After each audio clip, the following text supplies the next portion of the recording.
20 декабря 1989 года в Москве состоялась встреча между сборными СССР и Чехословакии в рамках традиционного турнира «Приз известий». Советские хоккеисты шли по турниру без поражений, по очереди обыграв сборные ФРГ, Финляндии и Швеции. Чехословаки, несмотря на статус главных соперников сборной СССР, умудрились сыграть ничью со Швецией и проиграть сборной Канаде. Состав у сборной Советского Союза на том турнире был великолепный. А такие игроки, как Артур Ирби, Валерий Каменский, Владимир Константинов, Владимир Малахов и Сергей Федоров стали звездами мирового уровня. He, of course, hasn't been without criticism.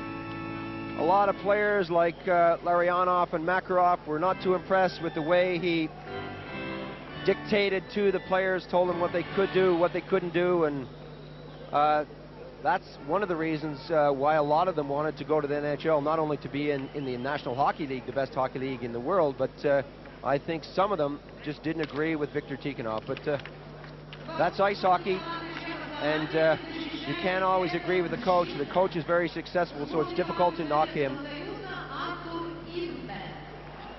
Konstantinov, too far for Kamensky, and Bozic shoots it in. Konstantinov, a rink-wide pass over to Bykov. Biakin now, still Biakin working his way in on the backhand side. Brija right out front, the shot, and that's in the net! Just incredible.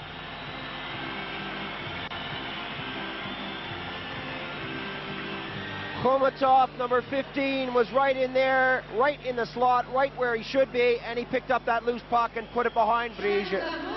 I was just about to say, Paul, that the Czech defenders cannot afford to back in on the goalie. It's so early in this match, and they backed in on that goaltender. As you see, Biakin going toward the net, throws a backhander at it. Everybody seems to go by the puck, but Khomatov is right there. So, back to the live action here. Coming across to Trakchuk. And a break right in on goal. It's a similar play to when the Canadians were involved against the Czechs, but the man fell this time, or didn't fall. This time he fell, so they're awarding a penalty shot. He's got one bite of the cherry. Igor Maslenikov goes in, and the goaltender comes up with a great save. The only other team to pick up a victory are the Canadians. Right in front, the pass coming from Levina. Moschak taken out of the play. Zemlichka. Chopped right out front, and that's in the net. The score is level. Lubina was there to put that one upstairs and beat Artur Erb. Well, the play developed in the corner. Zemlichka went behind the net. He was looking for Robert Krone in front. The puck went by Robert Krone. Pavlos now takes the shot. Erb hung on to that one nicely.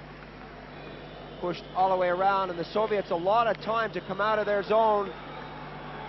Number 21, Kristiakov dropping it back.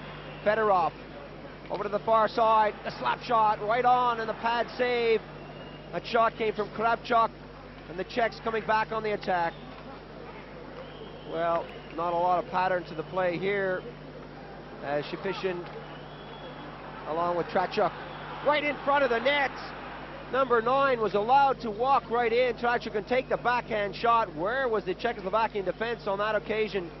We're talking about the players that the Russians seem to lose, and you're talking about that big line that they've lost from last year's team.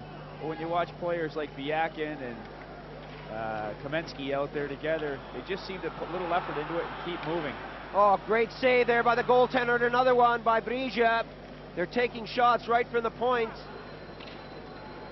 Kristiakov. And another shot right on the target, and again Brija comes up with a save. It's still loose, coming out front. Eventually pushed away, but not out as the Soviets keep it in. Biakin, another shot right on by number 29, Fedorov. And once again, Brija comes up with a key save. Stepanchev being pressed against the woodwork by Pavlas. Stepanchev now comes up with a loose puck. Pavlas right in front, the backhand shot trickles wide as the Czechs are all over the ice. Konstantinov is dumped. This is a chance for the Czechs working. Oh, and they just couldn't get the pass out. They had two men in front, one behind the net, and back comes Turgeev. Turgeev working his way in on the backhand side. He was right in on goal, but Brija went down and smothered it. And if pressure is applied to him on the blue line, it makes that very difficult. Tkachuk out there for the Soviets on this power play. Time running out in the period. Right in front. Oh, and the shot from Maslenikov missed the net. Now he's had two golden opportunities, once on that penalty shot and then to put the puck in the net, and he hasn't done it. Tikhonov has a tendency to go with whatever line is out there. He doesn't have a particular power play. He likes to use all his lines in the power play situation. Malahov shooting it around to Maslenikov. Shapishin, time running out, less than 60 seconds. Shapishin scoots that one through with a backhand shot by number 11, Igor Maslenikov, is grabbed by Brija. Going back for it is number 22, Vladimir Konstantinov, one of the most experienced players on the Soviet side. The Czechs now. Oh, a nice pass. Kamish coming in, scores! Vladimir Kamish, shot on the short side, and you can see the look on Artur Erb. He didn't know what hit him there in the opening seconds here, and the Czechs are celebrating. Well, Erb does look bewildered. It was a nice pass across. Kamish is wide open. He holds the puck, waits, picks his corner. Now, coming in on goal, and a nice little poke check there. Right in front of the net was Turgeev. Pavlas going after his man. Turgeev again in the corner, pushed through to Fedorov. Fedorov spinning, getting away from Pavlas. Fedorov working his way out front. Oh, and he almost hit. That's in the net. Well, I said he almost got that, but number 21, Kristiakov, beat him to it. Kristiakov picking up that loose puck in the crease there, or just beyond the crease, and an easy one for him. Well, Sergei Fedorov showing his strength here as he muscles the puck out of the corner, leads on that defenseman, pushes the puck to his forehand. The puck is laying there. Everybody doesn't seem to have quite an idea of where that puck is as Fedorov comes around the net here, tries for the forehand. The goalie's down, the defenseman's down. Kristiakov was there on that rebound. So two quick goals here in the second period. Once again, levels the score. Siriev, when they let that one go, that was batted down by a high stick. Coming out right in front, and they score again! The Soviets have come up with two quick goals. Let's take a look at this again. They lead 3-2. Yaroslav Benak. Benak going through on the backhand side. Benak being shadowed by Stelnov, taken out of the play. Kristich. Nemchinov is in there now. Czechs trying to push that one between the defenseman and the post. It just didn't come off, but they retained possession of the puck.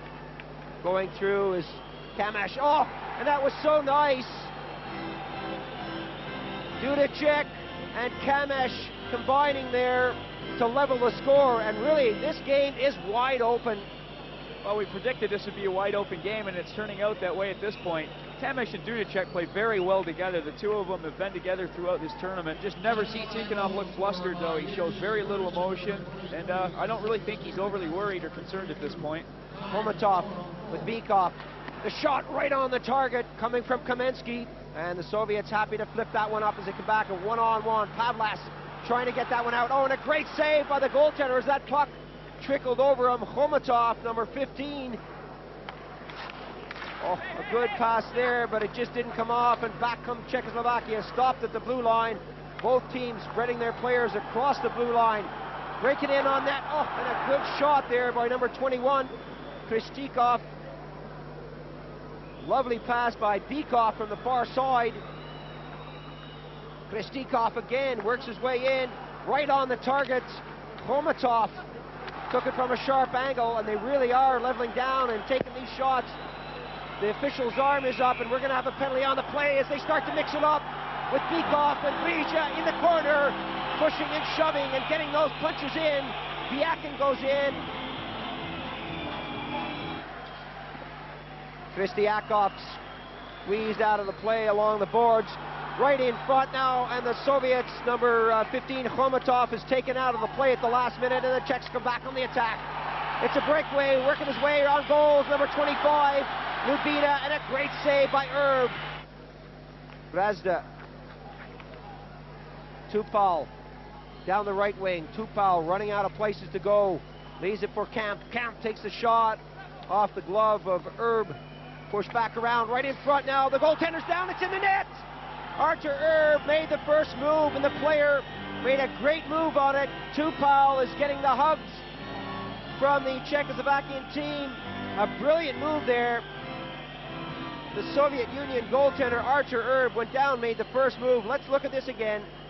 Well, as this play broke down on the far corner in the Soviet zone, very casually the Soviet defender threw that puck around the net. There was nobody there except Tupal. As he moves the puck to the front of the net, Erb misses with the poke check. Tupal pulls the puck back and throws it up into the top corner. Beautiful goal. Fedorov trying to get Biakin intercepted nicely, and back comes Czechoslovakia. That puck is left, right in front. Oh, and again they score! Another power play goal.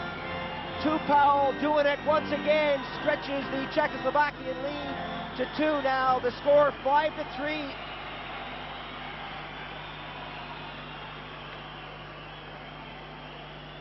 The play started with Tichy knocking that puck down at the blue line, throws the puck forward. One Russian defenseman back.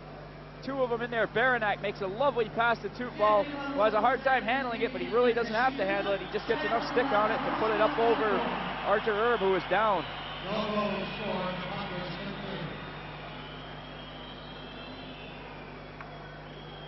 Well, they're saying right now that this goal is kicked in. It didn't go in off a stick. It went off a skate. And they're saying it was kicked in. We've got to sort this out here. The face-off is being brought out, so they're not allowing that goal. So it's now 4-3. That goal, that second power play goal by Tupal, will not stand. The Czechs back on the attack again. Right out front, number 23, Svensson. The Czechs double-teaming these Soviet attackers. Kristiakov now. Kristiakov getting around Camp. Tries it to Fedorov. Fedorov going in on the backhand side. Fedorov back to the point. The shot wide of the target. Well, Tikhonov will not be happy with this display here. They're missing the net. Fedorov is in front, tries to turn around, tries to get a handle on it, but you can see he's tired there. 2 guys were on him, and they're changing on the fly. Baranek without his helmet, and really they look like they had too many men on the ice at that time. They had half the Czech bench out there. Khomatov, still Khomatov. Oh, a pass to the far side and the backhand shot. Biakin wasn't on the target now. Bykov stops, turns around, and that one misses the far side. Biakin was right there, and they try to punch that one in, but it goes all the way down the ice. Kamensky waiting for that out front. The Czechs to the far side, and now it goes out into the neutral zone. Chiriev backhands that in. Bykov has got it. He's breaking it on goal, but number 20, Black, is there to push it away. Right across to Konstantinov, and that took a deflection. Konstantinov behind the net. Right in front, the shot is right on the target, and Brija, who is covered there by Lubina. So there's the time, 19:43 of the third and final period. The Soviets with 15 seconds now to do something here. Hoping to get that one in front to Bykov. He got a glove to it. Biakin stops, and that's kicked out. 5 seconds. Konstantinov will turn and try to get a long shot. Well, he got it up to Khomatov. It's not good enough. There goes the whistle to end the game, and Czechoslovakia celebrate. Well, Pavel Wol's a very happy man at this moment as his team has played well. They put it all together, and they've won this match 4-3 over the Russians. Встреча закончилась со счетом 4-3 в пользу сборной Чехословакии. Таким образом, команде Виктора Тихонова для того, чтобы занять первое место, нужно было обыграть сборную Канады в заключительном матче турнира. Спасибо вам за просмотр. Если вам понравилось это видео, то ставьте лайки, подписывайтесь на канал и увидимся в следующих видео.